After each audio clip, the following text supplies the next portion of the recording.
Olá, povo de Deus, sejam bem-vindos ao nosso segundo bimestre do primeiro semestre de 2020. E a gente vai tratar da extinção dos contratos. O bimestre mal começou e eu já coloco uma figurinha idiota para você. Nem sempre a extinção dos contratos acontece por causas extremas, né? Como a extinção da humanidade, por exemplo. Pode acontecer de o contrato se extinguir pelo simples pagamento, né? Pelo adimplemento da obrigação que foi consignada naquele instrumento contratual, né? Naquele contrato que foi realizado entre as partes ali. A prescrição também extingue o contrato. Lembre-se de um ponto importante. A prescrição não extingue o contrato em razão da perda do direito que foi estabelecido ali naquele contrato, mas pelo fim da possibilidade de perseguir aquele direito em juízo. A prescrição não é a perda do direito em si, é a perda da pretensão, mas de qualquer sorte ela acaba extinguindo o contrato também.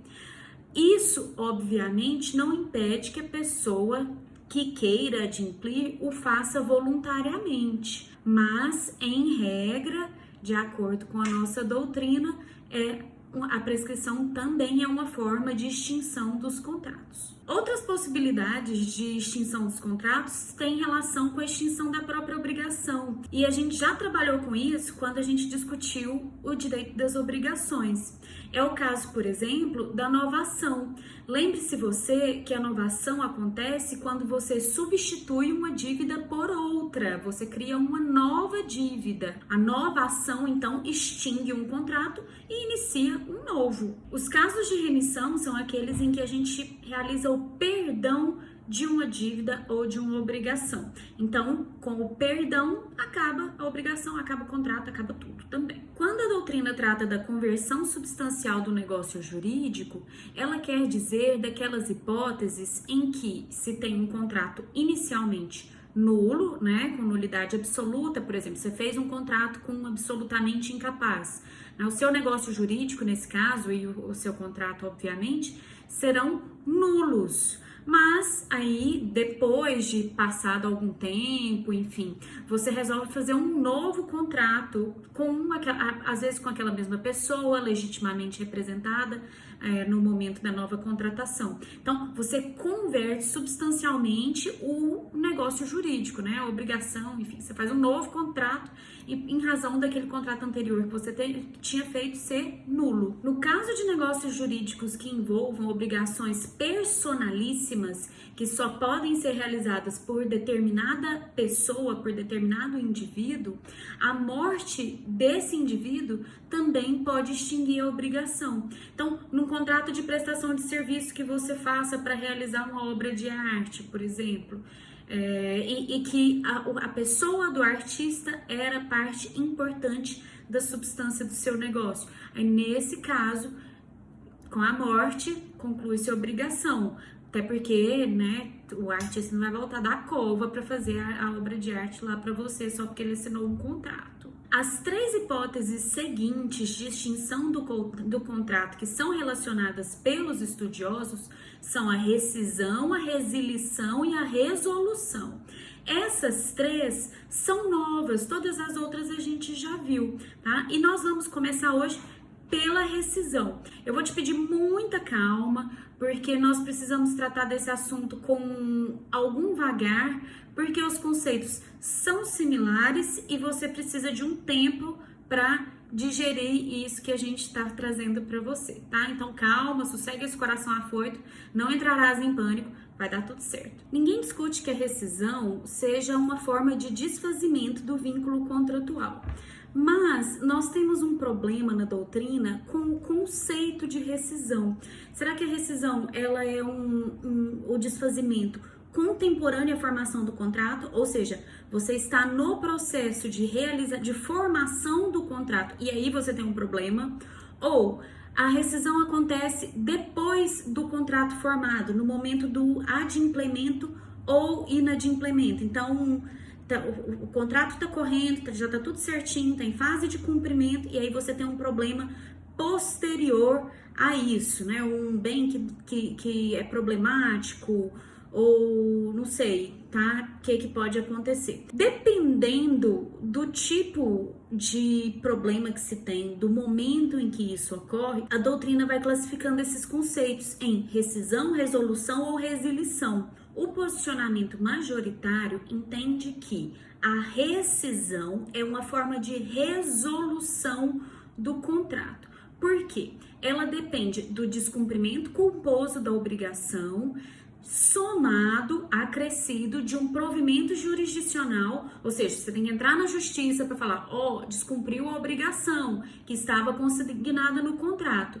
E aí o julgador, o juízo, né, a julgadora, o juízo vai proferir uma sentença que rescinda esse contrato, que desfaça esse contrato. Então você precisaria do descumprimento culposo e do provimento jurisdicional para que haja uma rescisão.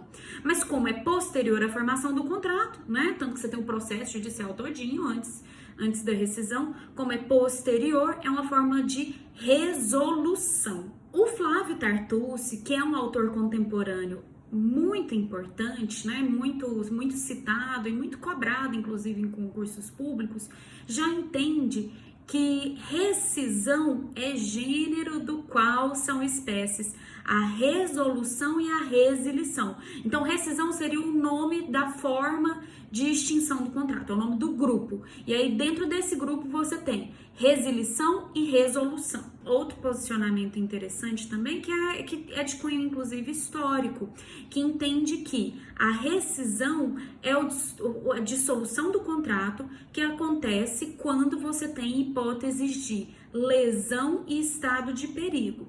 Então, é um posicionamento histórico lá de trás. Ainda tem gente que segue, né, obviamente, mas é corrente minoritária do minoritário agora. De acordo com Assis Neto, Jesus e Melo, que são meus amigos, tá, gente? Morro de inveja. A dissolução contratual, por circunstâncias contemporâneas à formação do contrato, é chamada de rescisão. O entendimento do Assis Neto, do Jesus e da Melo é que a rescisão é um instituto que atinge o contrato porque são comprometidos os seus elementos de validade.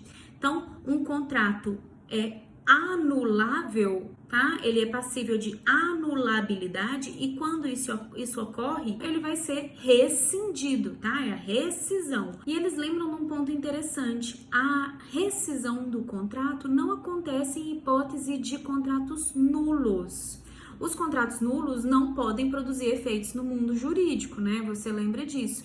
Tanto que, então, você não pede a rescisão, porque a rescisão reconhece alguma produção de efeitos, sim. Então, no caso de contrato nulo, nós temos um provimento de natureza declaratória. Então, o juiz só declara a nulidade e retira os efeitos do mundo jurídico num provimento de eficácia, né, eficácia total.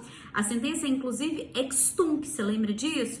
Que no caso de contrato de negócio jurídico nulo, a declaração do julgador produz efeitos ex tunc, ele não pode ser convalidado.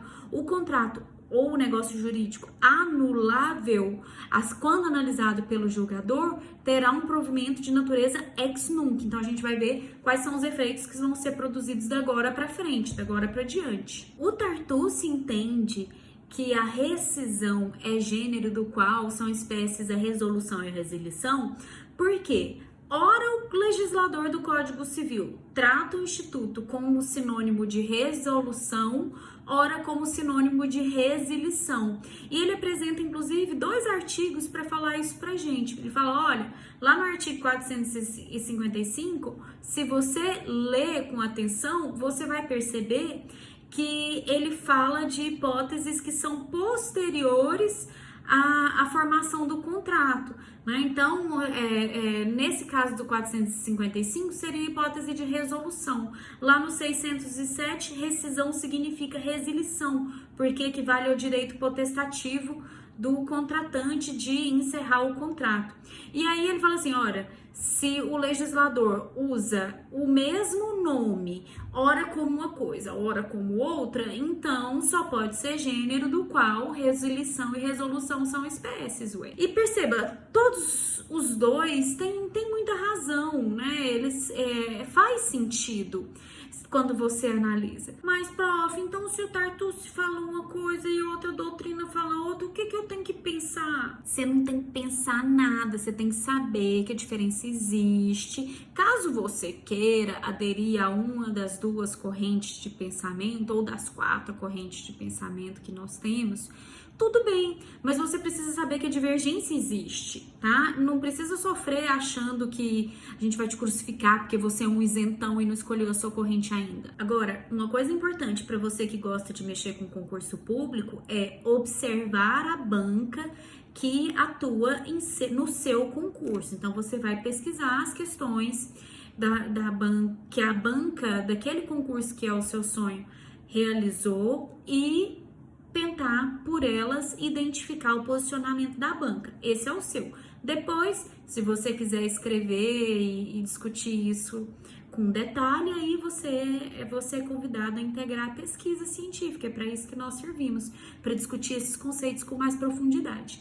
Tá bom? Então, nós ficamos por aqui. O que eu tinha para tratar com vocês de extinção dos contratos e rescisão, por enquanto, é isso. No próximo vídeo a gente vai falar sobre resilição e depois resolução, tá? Espero que vocês tenham gostado. Se você gostou, faz um comentário aí carinhoso. Se você não gostou, faz um comentário carinhoso também, de leve, que aí a gente sempre pode melhorar. Um beijo para quem é de beijo. Até a próxima.